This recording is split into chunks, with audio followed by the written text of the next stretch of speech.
کیا ہندوستان کی جمہوریت ایک بڑے آئینی بحران کی طرف بڑھ رہی ہے؟ کیا ملک کا انتخابی نظام اب خطرے میں ہے؟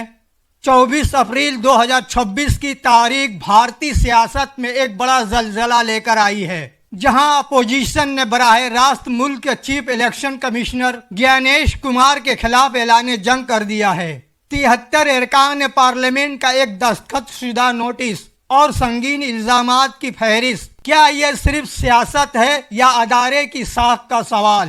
آئیے جانتے ہیں آج کی اس خصوصی رپورٹ میں۔ راجیہ سبھا کے 73 اپوزیشن ارکان نے سیکریٹری جنرل کو ایک باقاعدہ نوٹس پیش کیا ہے، جس کا مقصد چیف الیکشن کمشنر کو ان کے عہدے سے ہٹانا ہے۔ کانگریس کے جے رام رمیش کی قیادت میں دیے گئے اس نوٹس میں آئین ہند کی دفعہ 324 اور 124 کا حوالہ دیتے ہوئے اسے صدر جمہوریہ کے نام بھیجا گیا ہے۔ اپوزیشن کا دعویٰ ہے کہ 15 مارچ 2026 کے بعد سے سی ای سی کا رویہ ثابت شدہ بد انتظامی یا پروبین مس کنڈکٹ کے زمرے میں آتا ہے۔ اس نوٹس میں 9 ایسے چونکا دینے والے الزامات لگائے گئے ہیں جو الیکشن کمیشن کی غیر جانبداری پر سوالیہ نشان لگاتا ہے۔ پہلا الزام، جانبدارانہ رویہ اور ایک مخصوص سیاسی جماعت کی حمایت۔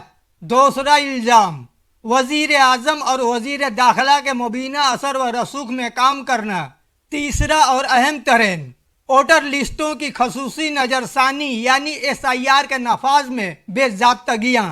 اپوزیشن کا کہنا ہے کہ کمیشن نے اپوزیشن لیڈروں کو تو فوری نوٹس جاری کیے، لیکن اقتدار میں بیٹھے لوگوں کی باضابطہ اخلاق کی خلاف ورزیوں پر آنکھ موند لی۔ اس تحریک نے یوان کے اندر اور باہر آگ لگا دی ہے، جہاں کے سی وینو گوپال الیکشن کمیشن کو بی جے پی کا ایک شعبہ قرار دے رہے ہیں۔ وہیں آسام کے وزیر اعلیٰ ہیمانتا بسوا سرما نے اس کا بھرپور جواب دیا ہے۔ انہوں نے تنزیہ طور پر کہا کہ گیانیش کمار کو ان کی خدمات پر بھارت رتن ملنا چاہیے۔ یہ ٹکراؤ اب صرف بیانات تک محدود نہیں رہا، بلکہ ایک قانونی اور آئینی جنگ بن چکا ہے۔ لیکن کیا گیانیش کمار کو ہٹانا اتنا آسان ہے؟ قانون کے مطابق اس تحریک کو پارلیمنٹ کے دونوں ایوانوں میں 2/3 اکثریت سے منظور ہونا ضروری ہے، جو موجودہ عددی طاقت کے لحاظ سے اپوزیشن کے لیے ایک ہمالیہ جیسی چڑھائی ہے۔ اس سے قبل مارچ میں بھی ایسی ہی ایک کوشش ناکام ہو چکی ہے، مگر اس بار اپوزیشن نئے شواہد